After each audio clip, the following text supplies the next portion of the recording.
primer lugar, quiero agradecer la invitación del Ministerio de Salud a través del Instituto Nacional de Salud del Niño, liderado por la doctora Zulema Thomas, y también quiero agradecer a Katia Granados, quien gentilmente hizo la invitación para participar a este curso, ¿no? Y también quiero agradecer la confianza depositada en la Universidad Continental para auspiciar este curso introductorio, que lo considero un hito, no solamente por los contenidos que son vigentes, actuales, sino también por un amplio espectro en los ponentes, ¿no? Yo creo que este curso, si bien es cierto, es un curso introductorio, debería derivar en otros cursos relacionados, dada la rápida evolución de la inteligencia artificial y las aplicaciones que se vienen dando en el campo médico y en general el impacto que viene ocasionando en la salud pública, ¿no? El día de hoy es una primera ponencia. Recordemos que este curso, como bien se ha mencionado, tiene una diversidad de temas. No se pretende en esta charla poder cubrir y abarcar todos estos temas. Es básicamente despertar y un poco llamar a la reflexión de por qué este tópico es importante en el campo de la medicina y algunos de los retos que se enfrentan los profesionales de salud ante este nuevo dominio, ¿no? Muy bien, entonces vamos a comenzar. Como se mencionó, la inteligencia artificial hoy en día no solamente está revolucionando el mundo, sino que el Perú particularmente también viene alineando sus políticas, alineando estrategias y también desarrollando proyectos, actividades para integrar la inteligencia artificial en los diferentes procesos, ¿no? Es por eso que contamos con una propuesta de la Estrategia Nacional de Inteligencia Artificial del 2021 al 2026, que esto viene siendo promovido por la Presidencia del Consejo de Ministros, y los diferentes ministerios, incluyendo Salud, también están abocados a este tema, ¿no? Bueno, quiero comenzar esta presentación un poco mostrando el cambio de paradigma, ¿no? Porque hoy en día la inteligencia artificial en realidad ha venido a revolucionar muchos campos de la sociedad. No es un tópico nuevo, de hecho, pero sí representa un cambio de paradigmas para lo que venimos haciendo en la medicina, ¿no? Recordemos que en el modelo actual, o el modelo tradicional, para denominarlo mejor, es un modelo que analiza datos, ¿no? Particularmente el campo de medicina y el campo de la salud, donde trabajamos con millones de datos, ¿no?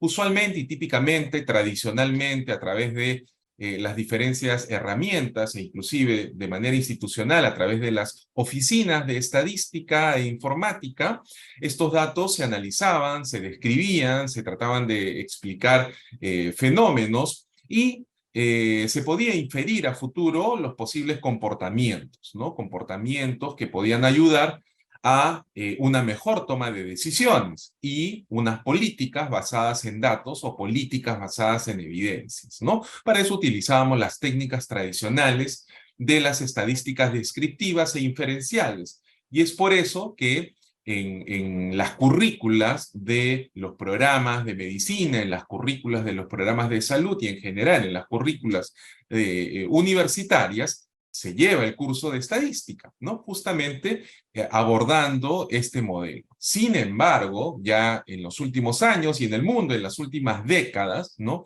Ya nos estamos aproximando y nos estamos enfrentando a un nuevo modelo, ¿no? Que dice un modelo futuro, pero que en realidad es un modelo que ya se viene utilizando, implementando, desarrollando, que es un modelo más predictivo y es un modelo más inteligente, ¿no? En el cual el modelo no solamente analiza los datos, sino que ya empieza a identificar relaciones entre ellos, y quizás relaciones que nosotros no contemplábamos inicialmente en nuestras hipótesis, ¿no? Entonces, gracias a estos modelos se empiezan a descubrir nuevas relaciones y sobre estas nuevas relaciones predecir futuros comportamientos, pero ya de forma más precisa, ¿no? E inclusive en situaciones inesperadas o en situaciones muy diferentes a las que originalmente se habían planteado. Y esto gracias a otras técnicas, ¿no? A técnicas justamente de inteligencia artificial y, por ejemplo, Machine Learning, ¿no? Que luego lo vamos a ver a continuación. El campo de la inteligencia artificial en realidad tiene muchas definiciones, como lo tienen muchas de las herramientas tecnológicas o muchos de los dominios tecnológicos que tienen que ver con la informática, que tienen que ver con los componentes tecnológicos y digitales, ¿no? Esta es una definición en la cual ubica a la inteligencia artificial como una disciplina que justamente busca entender, pero también modelar estas capacidades de procesamiento de información de la mente humana y comprender los principios generales justamente para explicar y modelar sistemas inteligentes, ¿no? A través del computador o las tecnologías como medio de simulación, ¿no? En el Perú, como digo, el campo de la inteligencia artificial ya viene siendo aplicado a varios sectores. Salud, lamentablemente, como muchos de otros ejemplos tecnológicos, viene siendo relegado a comparación de otras disciplinas y de otros campos, ¿no? La economía, etcétera, donde la banca, por ejemplo, donde ya viene utilizando la banca, el comercio, vienen utilizando estos modelos predictivos ya desde hace muchísimos años atrás, ¿no? Para el caso de salud, salud cuenta también con una definición que está establecida en la Agenda Digital del Sector Salud del 2020 al 2025, que publicó el Ministerio de Salud justamente en el marco de la pandemia por el COVID-19, y la inteligencia artificial, según lo define la Agenda Digital y el Ministerio de Salud, justamente aborda las diferentes tecnologías que pueden servir ya sea para emular características o capacidades exclusivas del intelecto humano, ¿no? Luego, el mismo Ministerio de Salud establece que la inteligencia artificial es justamente un campo de la salud, lo reconoce como un campo de la salud, que se basa en la utilización de algoritmos y también de técnicas de software justamente para predecir, ¿no? Para predecir la situación de la salud humana a través del análisis de un conjunto de datos médicos, ¿no? Y aquí es un punto importante, ¿no? Porque aborda un conjunto de datos médicos. Y eso también implica un cambio de paradigmas. Usualmente la estructura de salud, como lo hemos aprendido tradicionalmente, ¿no? Los conjuntos de salud ya estaban estructurados o estaban definidos previamente, ¿no? Es por eso que existían registros de pacientes con tuberculosis, registros de pacientes con VIH-Sida, registro de pacientes con alguna enfermedad infecciosa o con alguna condición crónica, etc., ¿no? Pero hoy en día ya tenemos que ver los datos médicos como en su conjunto, ¿no? Es por eso que ahora nos enfrentamos todo a los desafíos del Big Data, por ejemplo, ¿no? Entonces, el Ministerio de Salud ya ha tomado un primer paso, lo ha incluido dentro de la agenda digital y específicamente lo ha incluido en uno de los objetivos de la agenda digital del sector salud. Vamos a volver a referirnos a la agenda digital del sector salud luego, porque consideramos que es un marco importante justamente para articular las diferentes herramientas, ¿no? Ahora estamos abordando un componente que es la inteligencia artificial, pero nunca debemos desconectar la inteligencia artificial de los otros procesos y componentes que tiene la salud digital y en general el sistema de salud. Pero específicamente el Ministerio de Salud establece en el objetivo número 3 de mejorar la confiabilidad y disponibilidad de la información para su uso en el análisis y la toma de decisiones en diferentes niveles del sector salud, ¿no? Como sabemos, la agenda digital aborda muchas estrategias y muchos objetivos, ¿no? En este objetivo específico, incluye los componentes de registros de datos. Recordemos que el Ministerio cuenta con un repositorio único de información en salud, el REUNIS, ¿no? También el Ministerio de Salud está abocado, y por eso es un mandato de política, el diseñar e implementar justamente los datos abiertos y repositorios de datos abiertos para el sector salud, ¿no? En paralelo de mejorar el acceso, la conectividad en las cifras, que es fundamental, porque sin conectividad no vamos a poder desarrollar ni inteligencia artificial, ni sistemas de telesalud, ni la historia clínica electrónica tan necesaria hoy en día, ¿no? Y para eso, específicamente en el punto 3.5, especifica que el Ministerio de Salud promueve la implementación de sistemas de Big Data y de inteligencia artificial justamente para el análisis, dice, en tiempo real de los datos para mejorar la eficiencia en el gasto público y la calidad de la atención de los servicios de salud, ¿no? Esto es bien, bien importante porque justamente establece como política el Ministerio de Salud que estas herramientas lo que buscan es, por un lado, mejorar la calidad de atención, que es algo sumamente importante. Recordemos que hoy en día no solamente los esfuerzos deben estar abocados a mejorar la calidad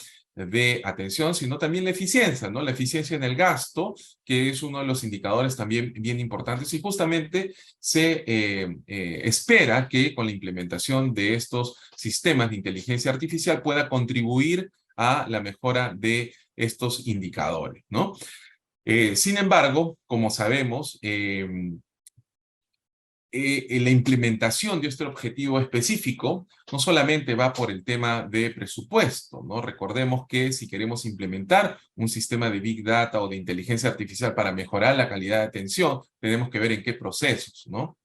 Es en un proceso de telesalud, es en un proceso de atención o de mejora de las prestaciones, automatizando el registro de información o optimizándolo con historias clínicas electrónicas, ¿no? Y para todo eso, obviamente, necesitamos otros componentes, ¿no? Que lo vamos a ver también en esta presentación de manera general, ¿no? Entonces, es importante reconocer el Ministerio de Salud lo contempla la inteligencia artificial dentro de la agenda digital, pero va a ser muy interesante porque cada uno de estos objetivos obviamente tiene que tener un desarrollo, tiene que tener normativas relacionadas, tiene que tener un plan de trabajo, tiene que tener mecanismos, cómo se va a financiar todo ello, ¿no? O en alianza, porque también este es otro concepto importante. Vamos a estar atentos, ¿no es cierto?, a cómo el Ministerio de Salud empieza a desarrollar este plan de trabajo específicamente enfocado en este objetivo de la inteligencia artificial, ¿no? En el cual, obviamente, nosotros desde la academia o desde cualquier ámbito, la idea es colaborar, contribuir y sumar esfuerzos para que justamente esta estrategia justamente cumpla ese objetivo de mejorar la calidad y mejorar la eficiencia, ¿no? Muy bien, entonces ahora vamos a hacer un poco de zoom dentro de los componentes de la inteligencia artificial. Como mencioné, la inteligencia artificial no es algo nuevo, ¿no? Ya en la década de los 50 ya se desarrollaban técnicas que justamente permitían a las computadoras tratar de desarrollar o tratar de alguna manera imitar la complejidad de la inteligencia humana, ¿no? Ya luego de algunas décadas posteriores, en la década de los 80, ya aparece todo el machine learning, que lo podemos traducir como el aprendizaje automático o el aprendizaje automatizado, y ya en los años 2000, específicamente en la década del 2010, ya aparecen un subconjunto, ¿no?, de herramientas y recursos vinculados al deep learning, al aprendizaje profundo, ¿no? Entonces, para ver un poco las definiciones de manera en general, podemos nosotros definir al machine learning o al aprendizaje automático o automatizado como un método justamente para automatizar el análisis de datos mediante el uso de algoritmos que identifican de manera iterativa diferentes patrones basado en los datos y a su vez aprende de estos datos, ¿no? A través de estas iteraciones. Por otro lado, el aprendizaje profundo, o también llamado en inglés deep learning, justamente va a utilizar diversas cadenas, por ejemplo, de redes neuronales, que además de conformar estructuras complejas de manera secuencial o de diversa configuración, puede tener roles diferentes, ¿no? Si hacemos una breve revisión de los diferentes tipos de aprendizajes automáticos, es decir, de diferentes tipos de machine learning, si hacemos una evolución o una comparación, si cogemos datos simples, ¿no? O datos que tienen categorías muy definidas, que es lo que usualmente hemos aprendido nosotros, ¿no? Y lo que usualmente hemos visto también de manera tradicional, estos datos simples que tienen categorías ya muy bien definidas, muy bien estructuradas, podríamos decir que es un aprendizaje automático clásico, ¿no? Pero muchas veces no es la vida real no se basa en datos simples, no se basa en categorías bien definidas. Recordemos cómo han estado estructuradas nuestras historias clínicas tradicionales, ¿no? Las historias clínicas tradicionales, un médico o un profesional de salud registraba los datos de diferente manera, ¿no? Sin embargo, como sabemos, esta estructura de datos, cuando se quería transcribir lo que se había documentado en una historia clínica en un formato electrónico, justamente habían problemas de legibilidad, habían problemas de datos incompletos, habían problemas de datos redundantes, habían problemas de datos inconsistentes, sin mencionar los potenciales datos legales, ¿no? Aquí recordemos que también, al hablar de machine learning, al hablar de inteligencia artificial, estamos hablando también de temas ligados a la confidencialidad de los datos. Recordemos que tenemos una ley de protección de datos personales, pero también nos enfrentamos a temas éticos, ¿no? Entonces, justamente, la vida real nos demostraba que los datos simples no eran suficientes, no habían suficientes datos y es por eso que ya aparecen otras técnicas como aprendizaje por refuerzo o cuando habían problemas de calidad de los datos, métodos de ensamble y ya, digamos, tratando de enfrentarnos a los datos en la vida real, que son datos complejos, ¿no? O con categorías mal definidas o categorías no completas, es que justamente aparecen estas técnicas específicas de redes neuronales y aprendizaje profundo que ustedes lo van a escuchar más en los siguientes años, ¿no? Este campo que viene, digamos, interactuando con otros campos de la informática biomédica o de la ingeniería biomédica u otras ramas también de las ciencias de la computación, justamente abordan estos campos y es por eso que también nosotros, es un cambio de paradigmas también, porque usualmente los profesionales de salud, usualmente los médicos, trabajaban entre ellos, ¿no? Sin embargo, hoy en día resulta cada vez más importante interactuar de manera interdisciplinaria, multidisciplinaria, inclusive transdisciplinaria, para abordar estos temas, ¿no? Y justamente un ejemplo de redes neuronales son las denominadas redes neuronales convolucionales, ¿no? Que también se denominan CNN por sus siglas en inglés, que justamente son una clase, es un subgrupo de aprendizaje profundo, como lo vimos, que utiliza en este caso una red neuronal artificial, ¿no? Que lo que busca es analizar. Puede analizar texto, puede analizar imágenes, ¿no? Puede analizar una diversidad de tipos de datos, ¿no? El día de hoy vamos a mostrar un ejemplo de análisis de datos basadas en imágenes, ¿no? Imágenes visuales. Y particularmente este tipo de clase, que son las redes neuronales convolucionales, es un tipo de redes neuronales muy efectivas justamente en la tarea de reconocer y clasificar, ¿no? Muy rápidamente, ¿no? Obviamente con una buena conectividad, ¿no? Pero les muestro las redes neuronales convolucionales porque justamente se han convertido en una técnica preferida para analizar imágenes médicas, ¿no? Hoy en día, cuando estamos implementando no solamente historias clínicas electrónicas, estamos implementando servicios de telesalud y muchos de ellos se basan en analizar imágenes médicas, ¿no?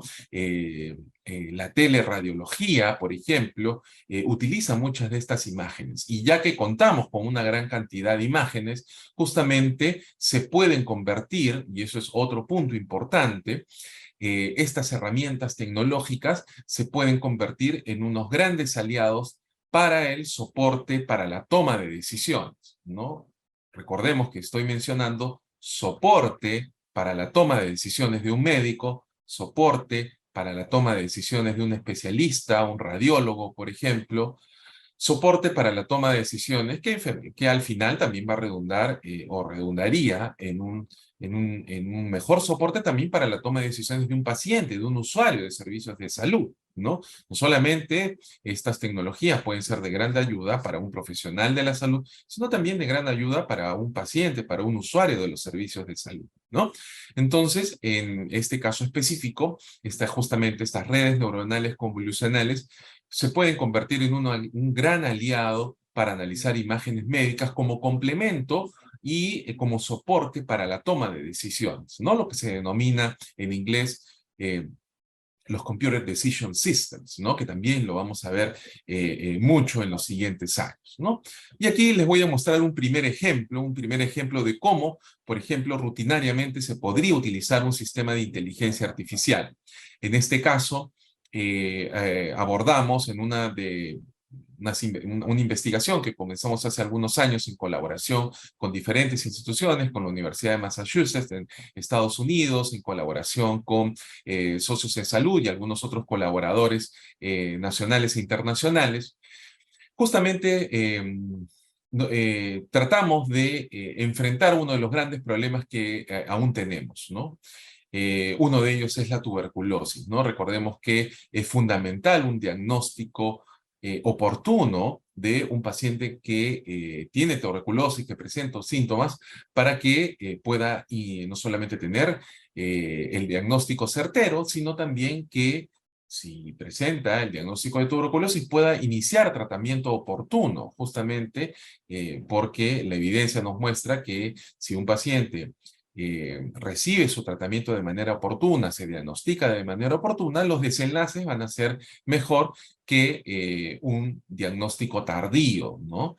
Donde inclusive enfrentándose a otros problemas como la falta de tratamiento, pueden ocasionar resistencia al tratamiento para esta condición, ¿no? Y es por eso que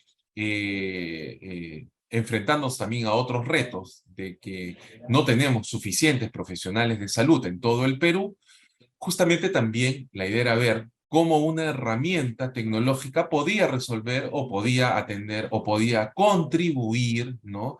A enfrentar este problema, ¿no? Y justamente ante la necesidad de pocos especialistas de salud, ante la necesidad de pocos expertos y pocos especialistas o no suficientemente especialistas para poder diagnosticar, es que salió y nació este proyecto denominado eRex, de tal manera que ante la imagen de un paciente, una placa radiográfica de un paciente con sospecha de tuberculosis, el objetivo fue desarrollar un aplicativo móvil en el cual se desarrollaron algoritmos, se validó un modelo de inteligencia artificial para que, basada en la imagen que se tome a esta placa radiográfica, pueda extraer automáticamente o mapear o identificar algunos patrones anormales o patrones sospechosos de alguna condición, como por ejemplo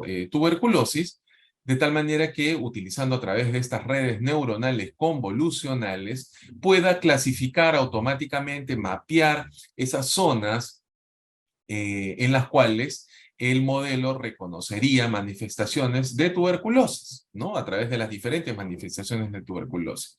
Para eso, primero teníamos que entrenar el modelo, ¿no? Y para ese entrenamiento de modelo, obviamente, se utilizaron diferentes técnicas, ¿no? Y esta es una de las primeras publicaciones que salió de justamente este proyecto, ¿no? A través de las redes neuronales convolucionales que le mencioné, CNN, nosotros le denominamos TXCNN, justamente lo que buscaba era detectar estos patrones anormales sospechosos de tuberculosis en placas de rayos X utilizando estas redes neuronales convolucionales, ¿no? Y para el momento que publicamos este artículo, logramos un 85.68 por ciento de precisión en la clasificación en un conjunto grande de imágenes con tuberculosis, producto de placas de pacientes peruanos, ¿no? En ese momento, según la revisión de la literatura, fue el porcentaje más alto de precisión obtenido por cualquier otro modelo matemático, ¿no? Hoy en día existen otros modelos, ¿no? En ese momento fuimos uno de los pioneros en publicar y lograr estos resultados, y luego otros grupos en muchas partes del mundo también han replicado esta misma metodología, obteniendo también algunos otros resultados, ¿no? Es importante, obviamente, como en todo mecanismo o toda metodología de evaluación de sistemas tecnológicos, obviamente también desarrollar y promover estudios de evaluación de tecnologías digitales, evaluación de proyectos de salud digital, ¿no? Esas son también otras competencias importantes, ¿no? Como vemos, la formación del profesional de salud, la formación de un médico, de una enfermera, de un psicólogo, hoy en día tienen que cambiar, ¿no? Hemos visto ya cómo el Ministerio de Salud está modificando su perfil de competencias, ya ha introducido algunos conceptos tecnológicos de salud digital, como por ejemplo la telesalud, pero aún quedan muchos otras competencias vinculadas al tema de salud digital, a la informática biomédica, a la inteligencia artificial, que resulta necesario, ¿no? Hoy en día esto no es algo opcional, ¿no? Realmente puede marcar una diferencia en que un profesional de la salud cuente con estas herramientas y las utilice de la mejor manera para la atención de sus pacientes o para los procesos de gestión, y se va a diferenciar de otro que simplemente no lo utilice y se va a quedar atrás y se va a quedar relegado, ¿no? Otro concepto importante que quiero mencionar cuando hablamos de inteligencia artificial, como les dije, es que la inteligencia artificial es una herramienta, pero que no está aislada, ¿no? Si vemos aquí este es un modelo sociotécnico en el cual enmarcamos la herramienta de inteligencia artificial dentro de todo el sistema de proceso, todo el sistema de trabajo, cuando un médico o un profesional se enfrenta a un paciente con tuberculosis, ¿no? Tenemos nuestro sistema de computación basado en tecnologías móviles, embebidos con inteligencia artificial, que lo que busca es estar inmerso o involucrarse dentro de los procesos, ¿no? Dentro de los procesos de atención clínica y especialmente dentro de los procesos de atención de un paciente con tuberculosis, justamente uno de los primeros procesos claves es justamente que el paciente tenga el diagnóstico certero de tuberculosis, para luego iniciar el tratamiento oportuno de estos pacientes, aparte de otros procesos también dentro del marco de la atención de un paciente, ¿no? Dependiendo si viene con otros factores de riesgos o viene con otras complicaciones. Pero este sistema de trabajo, como les dije, la tecnología y las herramientas digitales tienen un rol, forman parte de un componente, pero no son los únicos. Recordemos que dentro de un sistema sociotécnico tenemos no solamente las herramientas, tenemos los factores organizacionales, que son un tema fundamental. ¿Por qué? Porque al implementar uno de estos sistemas tecnológicos, ¿no? Para muchas personas y para muchos profesionales, esto es un tema nuevo, ¿no? Y como todo tema nuevo, puede haber resistencia al cambio, ¿no? Y la resistencia al cambio es algo que lo tenemos que tener presente todos los profesionales de salud. Es un tema que lo tenemos que tener presente los gestores de salud, es decir, los directores de hospitales. Por eso es que es fundamental también, no solamente formación de competencias en profesionales de salud, sino también formación de competencias en los líderes, en los directores, en los jefes, ¿no? Es fundamental para que entiendan no solamente la complejidad, sino que también entiendan los diferentes componentes que abordándolos de manera eficiente y abordándolos de manera apropiada, podemos lograr un mejor impacto. Entonces, los factores organizacionales que implican una estrategia de gestión del cambio son fundamentales, ¿no? Aparte del liderazgo que tiene que haber de la alta dirección o de las altas autoridades. Todo esto, obviamente, nosotros interactuamos en un ambiente físico, social, donde también implica todo el componente emocional, físico, de relación médico-paciente que también existe en el sistema, ¿no?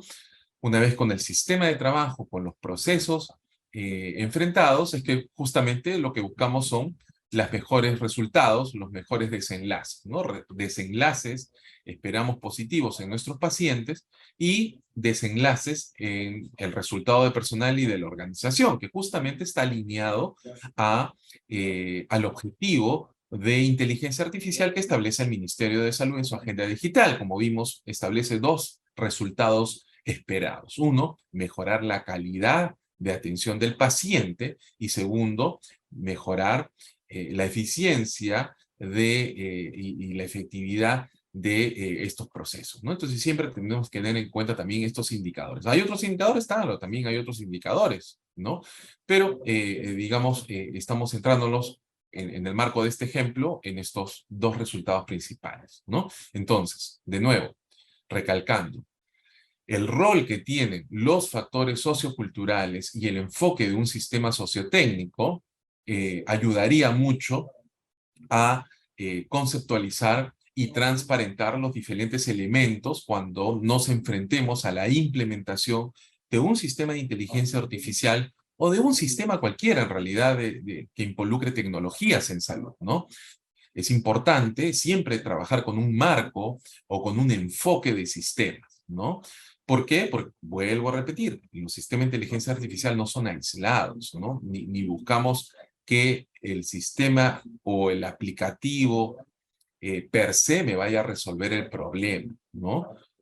Si mis procesos no están bien definidos, volviendo al slide de procesos, si mis procesos no están bien mapeados, si mis procesos no han sido reorganizados primero, ¿no? O sea, si yo encuentro que mis procesos están duplicados, redundantes, ineficientes, y yo trato de implementar un sistema de inteligencia artificial sobre procesos que están desordenados, ineficientes, incompletos, lo único que voy a lograr es informatizar. Claro, voy a tener una herramienta informatizada de inteligencia artificial, pero voy a informatizar el caos. No voy a ganar nada. Y peor, voy a empeorar los resultados de mi paciente, podría empeorar los resultados de mi organización. Entonces, este tema de procesos es fundamental, ¿no? Entonces, mapeemos bien nuestros procesos, si estamos enmarcados en un proceso asistencial. Y si hay cosas que mejorar, si hay cosas que adaptar, si hay cosas que modificar en mis procesos, hagámoslo antes de implementar un sistema tecnológico. Cualquiera que sea, como digo, inteligencia artificial, telesalud, historias clínicas electrónicas, etcétera, ¿no? Entonces es fundamental este enfoque de sistemas y el rol que tienen los factores sociotécnicos, ¿no? Y para ello, al momento de implementar mi sistema, ¿no? Para ello me puedo valer de muchas herramientas, ¿no? Y aquí de nuevo vienen los sistemas de evaluación y viene la investigación, ¿no? Por eso es muy importante la investigación dentro del proceso de desarrollo y de implementación de aplicaciones o aplicativos de inteligencia artificial, ¿no? Tenemos de manera tradicional, ¿no es cierto?, nuestras herramientas, tenemos también nuestras metodologías cuantitativas, donde podemos utilizar encuestas, formatos, etcétera, para tratar de recabar información útil, ¿no? Es importante evaluar, por ejemplo, qué experiencia tiene la organización, qué experiencia tienen los profesionales de salud o el personal de salud que va a utilizar estas herramientas de inteligencia artificial. Previamente han usado algo similar, previamente han usado alguna herramienta de registro electrónico para salud. Todo eso es importante registrar, ¿no? Porque justamente hay muchos de esos factores que ya están mapeados, ¿no? Y ese es otro mensaje importante, ¿no?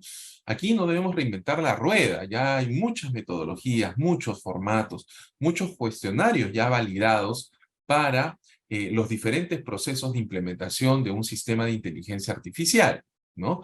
Como menciono, están las herramientas cuantitativas, pero también tenemos las herramientas cualitativas que nos otorgan y nos complementan una riqueza de información que no nos los dan necesariamente las herramientas cuantitativas, ¿no? Por ejemplo, para este proyecto utilizamos también diferentes metodologías. Utilizamos unos estudios observacionales, justamente para ver la dinámica, los flujos de trabajo, que es fundamental, ¿no? Tenemos que entender bien la cultura de esa organización. Un sistema de inteligencia artificial que lo apliquemos en un hospital de referencia en Lima puede no funcionar el mismo sistema de inteligencia artificial en un establecimiento de salud del Callao o inclusive de otro distrito, estando en la misma región, ¿no? Entonces, por eso es bien importante el rol y el impacto que tiene la cultura de la organización. Entonces, los estudios organizacionales nos dan una información importante. Pero luego podemos complementar, en ese estudio complementamos con algunas entrevistas a profundidad, uno a uno, ¿no es cierto? Entrevistar, por ejemplo, qué piensa el jefe, qué piensa el director del hospital o el director de la clínica.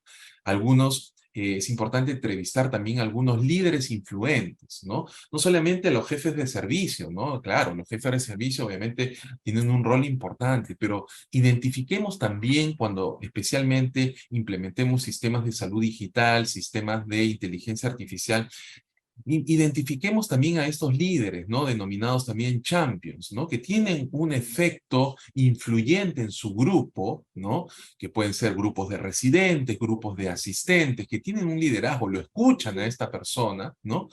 Y ver también, explorar sus percepciones, ¿no? Explorar sus necesidades, ¿no?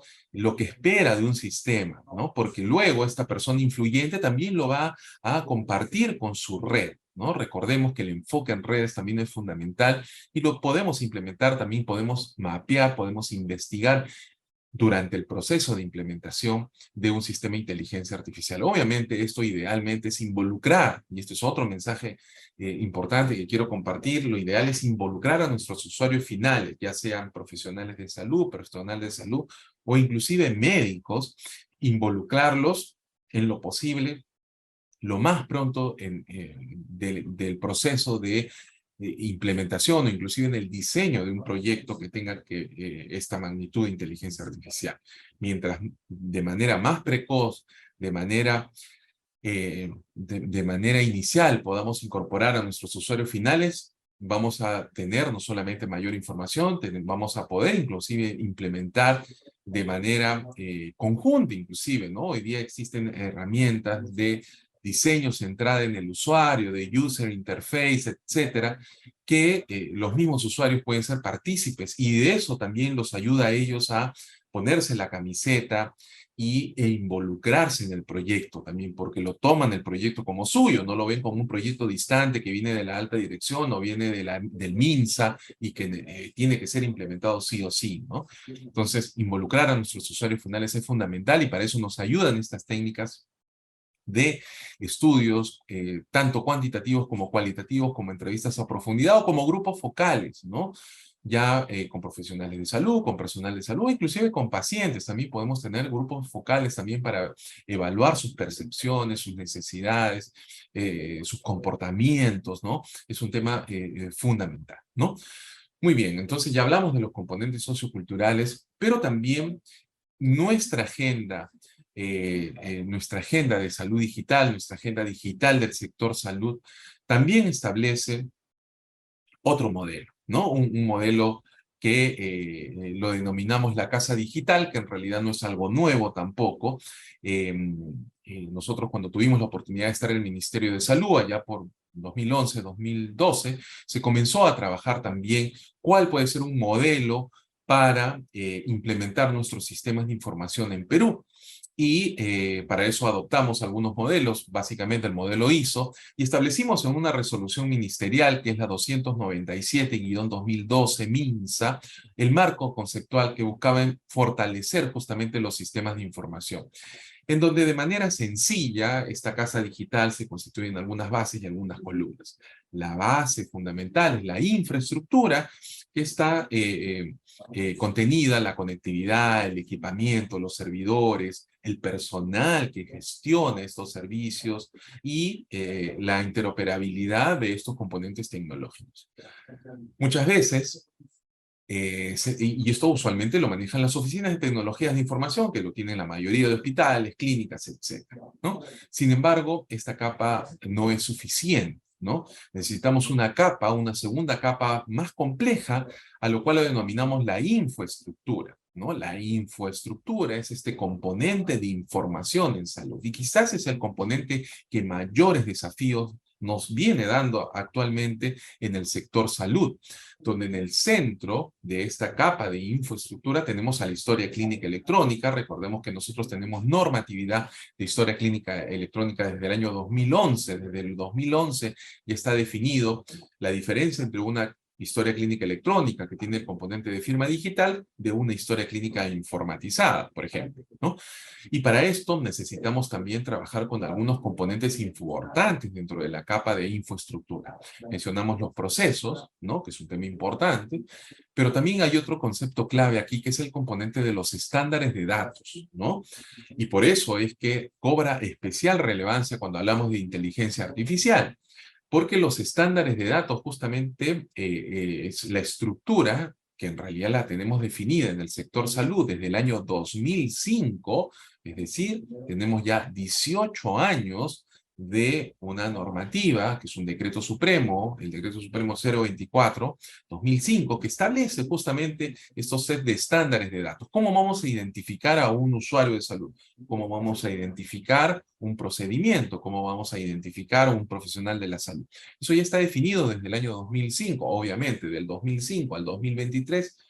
Mucho ha cambiado, de hecho han emergido nuevas clasificaciones, nuevas terminologías, en las cuales el Ministerio de Salud debería actualizar ya este set de estándares de datos en salud, es fundamental, ¿no? Este set de datos es justamente lo que va a permitir la interoperabilidad, es lo que va a permitir que una historia clínica electrónica pueda compartir datos con otros sistemas, ¿no? Es lo que nos va a permitir que las herramientas de inteligencia artificial justamente puedan ser más eficientes, ¿no? Al tener una historia clínica electrónica y interactuando, interoperando con otras instituciones, ¿no? Y luego, justamente la interoperabilidad cobra un especial rol en este campo de la infraestructura, ¿no? Para esto también tenemos otras capas como el de planeamiento, ejecución, monitoreo de ejecución y evaluación, que como digo es importantísimo, no deberemos todos estos sistemas digitales, estos sistemas de salud digitales, estos sistemas de inteligencia artificial, no se implementan de un día para otro. No es que yo veo un sistema, un aplicativo que funcionó bien en otro país y lo voy a implementar acá.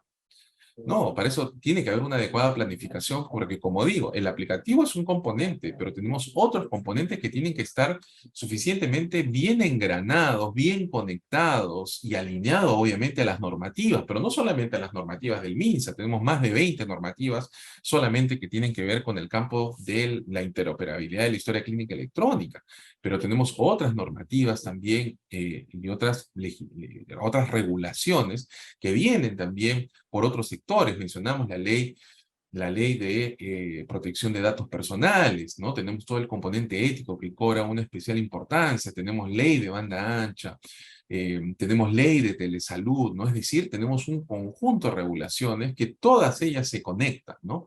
La agenda digital se conecta con muchas normativas y nosotros como profesionales de salud también tenemos que también estar atentos a estas normativas. ¿Por qué? Porque también somos entes que nos puede supervisar nuestro ente supervisor, que es su salud, ¿no? La Superintendencia Nacional de Salud, obviamente, también evalúa, considera las normativas vinculadas a sistemas de información dentro del proceso de supervisión y fiscalización, ¿no? Y supervisión que tiene en los diferentes establecimientos de salud del Perú, ¿no? Entonces, la Casa Digital tiene estos componentes importantes relacionados donde se complementa con dos columnas importantes, que es la gobernanza, ¿no? Todo este liderazgo que tiene que haber para implementar un sistema de información, viene el tema presupuestal, viene el tema normativo, viene el tema de incentivos, etcétera. Y viene la otra columna importante que le he dejado al último, pero no por ello menos importante, es quizás la columna clave. Sin esta columna se cae todo, que es el tema de las personas y la cultura. Por un lado, ya mencioné el tema cultural, lo importante que es. En salud tenemos mucha, la influencia de la cultura tiene un fuerte componente organizacional y es importante considerarlo. Y todo el tema de personas, me refiero al tema de fortalecimiento de capacidades. Me refiero al tema de gestión del cambio, que ya lo comenté anteriormente, pero también me refiero al tema de competencias. Y con el tema de competencias, no solamente me refiero al tema de cursos para los profesionales de salud, por un lado. No, me refiero a formación específica, ¿no? Hoy en día ya desde hace algunas épocas en el mundo, tenemos programas formales de diplomados, maestrías, doctorados, inclusive como una especialidad médica, la informática médica o la informática biomédica. Es una especialidad más en países cercanos, en Latinoamérica, como en Argentina, tenemos especialidades médicas de informáticos médicos que justamente lidian con estos temas. Tenemos maestrías de informática médica, tenemos doctorados de informática médica o de informática biomédica, ¿no?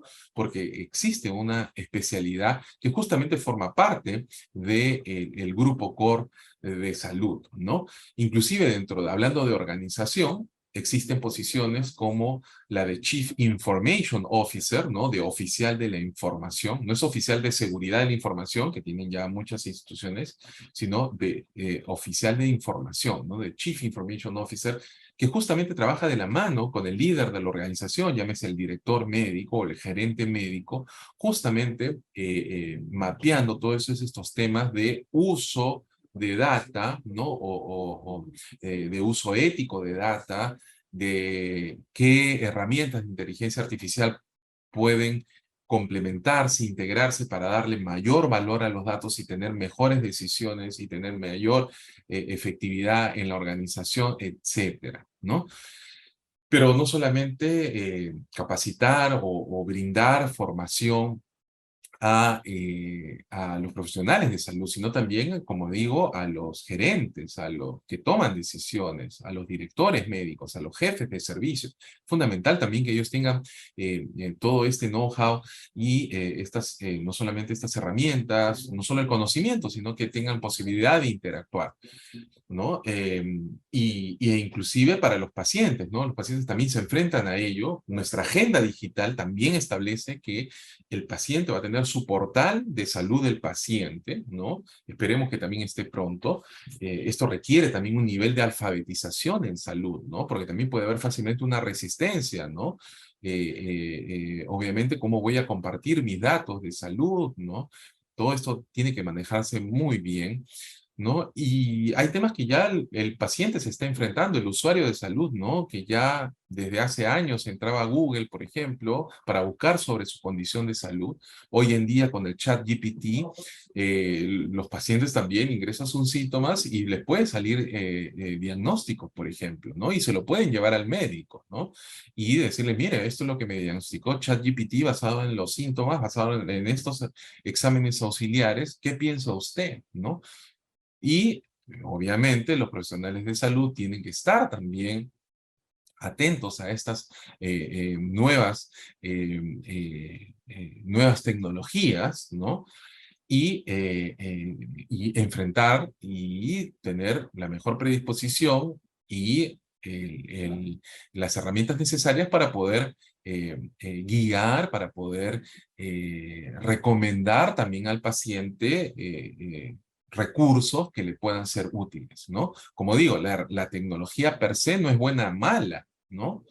La tecnología está ahí. El asunto es qué valor, qué utilidad le damos a esa tecnología, ¿no? No le podemos decir al paciente, no, ni más vuelva a entrar a ChatGPT o ni más vuelva a entrar a Google, ¿no? No podríamos decirle eso, ¿no? Esta casa digital, entonces ya con este marco conceptual que luego fue desarrollado, como les digo, esta es la imagen que figura en la resolución ministerial 297-2012. Esto para aquellos que estén interesados, hay un artículo en el cual desarrollamos todos estos componentes con mayor profundidad, que es el marco conceptual para el fortalecimiento de los sistemas de información de salud en el Perú, y que luego fue también adoptada la Casa Digital en esta agenda digital del sector salud, ¿no? El componente de infraestructura, de infoestructura, la planificación, seguimiento y evaluación, los componentes de los diferentes procesos de salud y la gobernanza y las personas y cultura, ¿no? Muy bien, ya vamos a ir finalizando. También para aquellos que estén interesados en conocer más sobre este proyecto IBREX que busca mejorar, optimizar el diagnóstico de tuberculosis con herramientas digitales, salió publicada en la revista Smart Health, ¿no? Y cada vez más, es que es una revista especializada en el tema de salud inteligente, ¿no? Recordemos que eh, la inteligencia artificial, las herramientas aplicadas al sector salud cada vez están en mayor desarrollo. El, donde el Ministerio de Salud cumple un rol importante. Recordemos que también está la PCM. CONCITEC también ha venido financiando algunos proyectos relacionados. Recordemos que en el marco de la pandemia desarrolló, promovió una convocatoria que justamente buscaba capacitar a los profesionales de salud en sistemas aplicativos que busquen mejorar o prepararnos mejor ante posibles pandemias y epidemias, ¿no? Y financió algunos proyectos de ciencias de datos, ¿no? O, que buscaban justamente optimizar estos procesos de salud, ¿no? Esta es una revista, Salud Inteligente, pero hay otras revistas también que están vinculadas al tema de inteligencia artificial en salud o inteligencia artificial en medicina, ¿no? Típicamente, solamente voy a mostrar tres aquí. Una es la revista Inteligencia Artificial, pero que está específicamente enfocada al tema de radiología, que es promovida por la Sociedad de Norteamérica de Radiólogos, ¿no? Es una revista Q1 de Scopus. Está la revista también Inteligencia Artificial en Medicina, que lo promueve otra editorial, que es la editorial Elsevier, que también es una Q1, está en Scopus. Y recientemente New England Journal of Medicine la anunció que está ya preparando su revista de inteligencia artificial, ¿no? El mismo grupo de New England Journal Medicine está promoviendo esta revista que está disponible o que va a estar pronto ya los primeros números en la dirección ai.njm.org. Y para finalizar, quiero mencionar el tema importantísimo de fortalecimiento de capacidades. Como digo, esto va a marcar la diferencia entre un profesional de la salud que se prepara, que se actualiza regularmente, y por eso felicito a los más de 1.200 participantes que están en estos momentos conectados, tanto de Perú, en instituciones públicas y privadas que he visto al inicio en el chat, como también a los colegas y a los invitados internacionales que también nos están acompañando a través de el Internet y las redes sociales. El fortalecimiento de capacidad es un tema fundamental, como digo, ¿no? En el cual tiene que haber mayor desarrollo. La academia tiene un rol importantísimo, ¿no? Desde la Universidad Continental, nosotros en el marco de la pandemia y gracias al financiamiento del CONCITEC, desarrollamos un programa de inteligencia de datos para la preparación ante pandemias y epidemias, que hoy en día ese programa se ha adaptado a algunos programas de educación continua que salen a través de Continua. Pero también existen este tipo de cursos, ¿no? Por eso yo vuelvo a felicitar al equipo del Instituto Nacional de Salud del Niño, San Borja, por el desarrollo de este curso introductor a inteligencia artificial y espero que se den más cursos vinculados como estos porque justamente, como mencioné, es una necesidad y los médicos, las enfermeras, las obstetras, todo el personal de salud y profesionales de salud deben contar con estos conocimientos y también algunos componentes prácticos que se lo van a ver ustedes a lo largo de este curso, como menciono, ¿no? Este curso tiene muchos tópicos muy importantes e interesantes que espero que les sirva para su práctica diaria y que busque también mejorar la calidad de atención de sus pacientes. Finalmente, les dejo ahí mis contactos, mi correo electrónico www.continental.edu.p o también pueden seguirme en Twitter, en @WalterCurioso, donde también compartimos regularmente algunas noticias, oportunidades de capacitación y también información interesante vinculada a la inteligencia artificial y a la salud digital y a la salud pública. Así que, nuevamente, muchísimas gracias por la oportunidad y espero que este curso sea súper útil para todos ustedes. Muchísimas gracias.